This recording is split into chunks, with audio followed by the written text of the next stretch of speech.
Hello everyone, my name is Lowko and welcome to a new game of StarCraft II Heart of the Swarm. Now today we're not gonna take a look at a game of mine, we're not gonna do a live game, no game analysis, none of that. But today we're going to take a look at a professional game played by professional gamers. Today we will take a look at the Zerg player spawning in the bottom corner of this map, known under the tag LiquidSnute. He's an incredibly high level Zerg player on the European server, and his opponent for this game is going to be my fellow Dutchman. It's going to be uThermal. Now, both of these players are very high up on the European Grandmaster ladder. Both of these players are pretty well known, especially LiquidSnute for winning home story cups and all that. He's actually a very well-known Zerg player. His opponent might be a little bit lesser known, but definitely one of these up-and-coming Terran players, actually playing full-time right now. I had a chance to talk to him a couple of events ago, somewhere in the Netherlands. I actually kind of forgot where that event was, but uThermal, very nice guy, a very high-level Terran player, and definitely already taken games from the very best in the entire world of StarCraft II. So I wonder what this game is going to be. Now, I believe this game is one of the games played in a best of 5 series. Obviously, we are not going to take a look at all 5 games. We're just going to take a look at this one because I heard it's a pretty good one. So yeah, I wonder what's going to happen. I haven't quite seen this game myself yet either, so I'm very curious. Now, we do see a barracks going down right here by uThermal, already going for a gas geyser as well, the refinery going down. So that can really only mean one build. He's gonna go for Reapers very early on, which is super standard. Whereas on the other side of the map, actually interestingly enough right here, we see LiquidSnute opening up with a spawning pool right now. Now, a spawning pool in Zerg vs Terran is, you know, it's not common. It's also not very uncommon though. We do every now and then see the spawning pool go down and then indeed follow it up with a hatchery on the low ground. Like I said, this is a best of 5, I believe, series, which means that LiquidSnute might have gotten cheese, maybe a double proxy Rex or something early on in the game, which forced him to go for a spawning pool first in the next game, just because that allows you to be a bit safer. All in all, it's a little bit of an interesting move by LiquidSnute because hatchery first just is a little bit better in ZVT, but obviously he feels a bit safer doing this. We're already getting 4 Zerglings out right now, getting a Queen out right now as well. No gas guys is quite down though, so we will see when he's gonna take those very shortly. Whereas indeed on the other side of the map we do see the first Reapers gone out. The sound was actually off. Did I actually turn off the sound right there? That is interesting. Either way, guys, we do see LiquidSnute right now also scouting the Reaper, so he's completely aware of what his opponent is doing. And actually had someone asking a couple of days ago, why can Overlords just fly in the main base where you're not completely sure if it's gonna be a Marine or not? Well, that's because of this second depot. If your opponent, the Terran player right here, is gonna go for a Reaper build, he needs to get a second depot right there. So as soon as you know that, you can put the Overlord in the main for the time being. Now, a little bit of Zerg knowledge right there, but here we go. The uThermal Reaper is already on the other side of the map. He is indeed going to target fire down the hatchery right now, probably knowing that his opponent will not have or not give him any free drones in the early part of the game. Still an interesting move. He hasn't actually scouted the main base quite yet, so he's not aware whether or not there is going to be a gas geyser up from his opponent, but at the same time we see the second Reaper defending against the 4 Zerglings at home that were designed to actually kill this on command center off, or at the very least the SCV. Now, none of that going down, so we know for a fact that everything has gone pretty well. Actually, did he manage to get an SCV kill right there? Nope. Also well defended right there by uThermal, so a little bit of early game aggression. But here we go. This is where the Terran greed starts coming in, guys. We do see the drones coming out right now from the Zerg player as well, but a very quick third command center right now. Now, is he going to use this command center? No, he's not going to use it quite yet. He will probably land it around the third base, either this one right here, or maybe closer to the main base right here. But he is likely going to land that right between the 9 to 9.5 minute mark, which is normally the standard timing for a command center. Now, luckily for LiquidSnute, he manages to scout everything, which is the advantage if a Terran player goes indeed for a Reaper opener, because he is allowed to see everything that's happening. He knows about this factory that is now producing the double Hellions, and he also knows about this tech lab going down and a stim pack being researched very quickly. So he will indeed go for a really quick third base. Needs to be careful though, can't lose those. Oh, it looks like the Reapers actually managed to sneak by right there. I was a little bit afraid for LiquidSnute for losing a drone right there. I was moving to the third base, but indeed the third hatchery is gonna go down quite a little bit later after the third command center went down. Now, how many Reapers is uThermal gonna go for? If you take a look at the unit tab right there, there's currently 4 of them out, but he's still producing more and more. No additional barracks is being added quite yet. Also, no Banshee harassment or whatsoever. We don't quite see a starport. So we know for a fact that is not going to happen, and it looks like he's just gonna save up a couple more Reapers before he will inevitably move across the map with those Hellions and actually combine them with the Reapers and see what he can get done. Now, Metabolic Boost is gonna finish up relatively soon right now as well. Gas Guys are already taken. He is gonna go for the double evolution chamber at the front now too, and just gonna keep the creep spread going.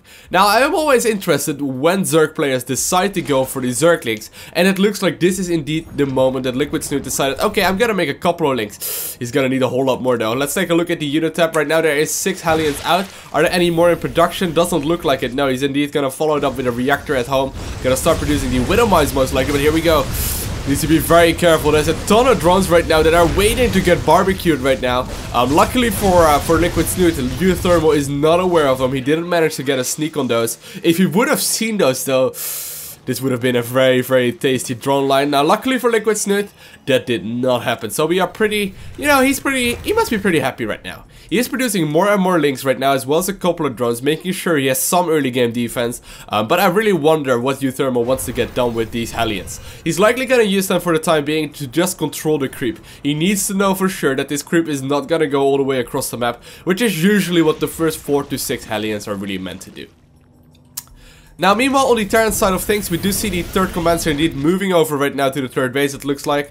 A little bit of aggression going on, but the 3rd base is moving across the map right now. He's gonna land that right around the 9.5 minute mark, like I already imagined him to do. And looks like the additional barracks are coming up right now, as well as an extra starport. Whereas on a 4th hatchery is being added on right now in the main base of LiquidSnute, and probably gonna go for a 4th base as well, as soon as he scouts that this base has indeed landed. So, very, very standard game so far by both players, both not really taking any risks. What kind of a play do we see right now out of LiquidSnute? He is going for the Baling Nest, he has gone for the lair right now as well, so the lair is in production, +1/+1 incoming, but he's not gonna leave creep because he knows these Hellions are very, very scary. More and more drones in production right now as well, and he's just gonna spread his creep happily. So what are both players really planning for right now? Now, I'm thinking that uThermal wants to go for a pretty big attack pretty soon. We do see the combat shield already about to finish up. He has a pretty decently sized army already. A couple of medevacs incoming as well. A lot of units in production. So I do expect him to move out as soon as this finishes. We also see the +1/+1 being lined up right now, which is the infantry armor and infantry weapon upgrades. As you can see, all these upgrades are perfectly lined up.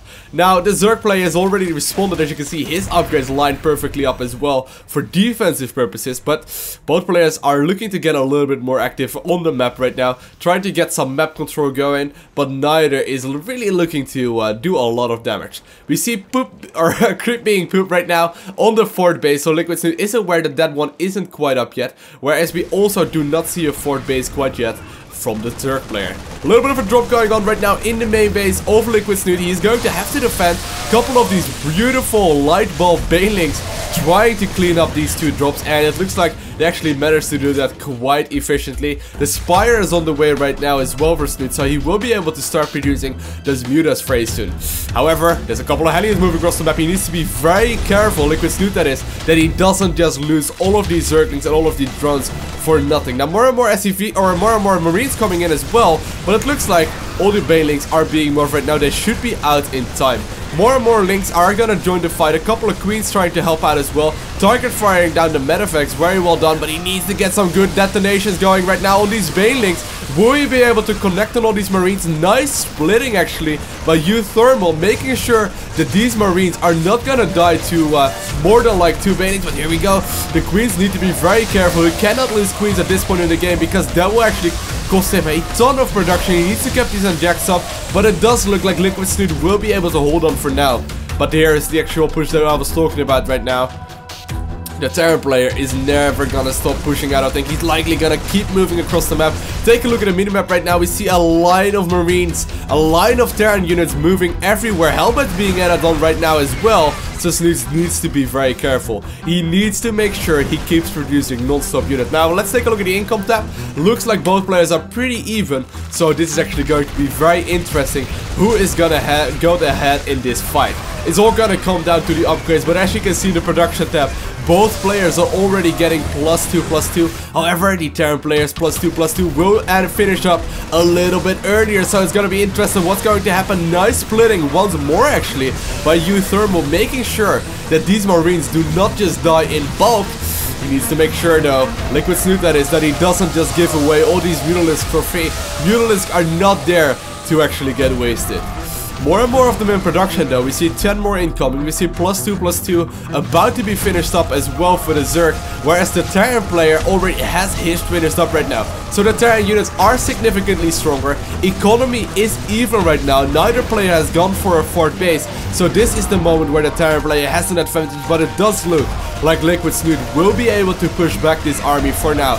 Needs to be careful though. The Terran player doesn't look like he's gonna slow down anytime soon. Nice production happening right now. Just non-stop production by the Terran, making sure that he has a big army, making sure that the Zerg player cannot take a fort base, and making sure that he will be able to keep pushing across the map. A ton of mutas are out right now. Now he is using them to target fire down the medevac, and the medevacs are really the units right now that need to stay alive for the Terran player. The medevacs are meant to never be lost, whereas the Terran units, the actual units such as the Marine and the Hellbats, are pretty disposable. But the medevacs are always useful, and he really doesn't want to lose too many of them. Now it does look like LiquidSnute decided to go for a fort base right now. His 5th hatchery down at the fort base position, but will he be able to get it up? A little bit of target firing right there on the actual hatchery, but it does look like the Zerg player has enough units right now to keep this army back. +2/+2 just has finished up, which means that these Zerg units are very strong. Do we see +3/+3? No +3/+3 happening for uThermal. So that means he will pretty much just need to kill his opponent right now. We do not see a fort command center. We do see +3/+3 just now started, which is very late.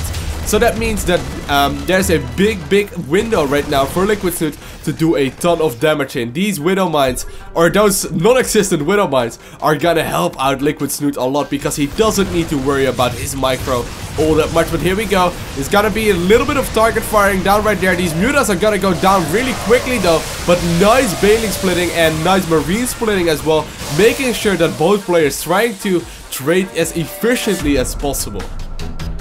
Does look like the Terran player has decided to move back a little bit right now. Is the Zerg player anywhere to be seen? Looks like he's gonna try and spread some more creep with these queens. Very actively played right there by LiquidSnute. But the fort base is already half health down.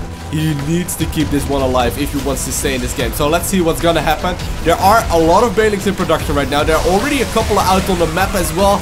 Nice connections happening actually right there. uThermal trying to split to the best of his abilities, but it does look like there's just barely too many Zerg units for now. However, the Terran train has not quite stopped. He is still pushing. This fight has been happening for like the last 5 minutes or so, but neither player is really losing or winning ground. Now it does look like LiquidSnute in all that time did manage to get his gas geysers up right now, which means he will be able to keep producing those Marine or those Mutalisks as well as those Banelings. Ooh, nice little connections right there actually. He does decide to actually move off trip right now. LOL is cold. And it does look like LiquidSnute will just barely be able to take this game. Very solid play by both players. I want to thank you guys all for watching. Have an amazing day. Do not forget to smile, and I will see you in the next video. Hello everyone, my name is Loko and welcome to a new live game of StarCraft II Heart of the Storm. Today we're having a game right here.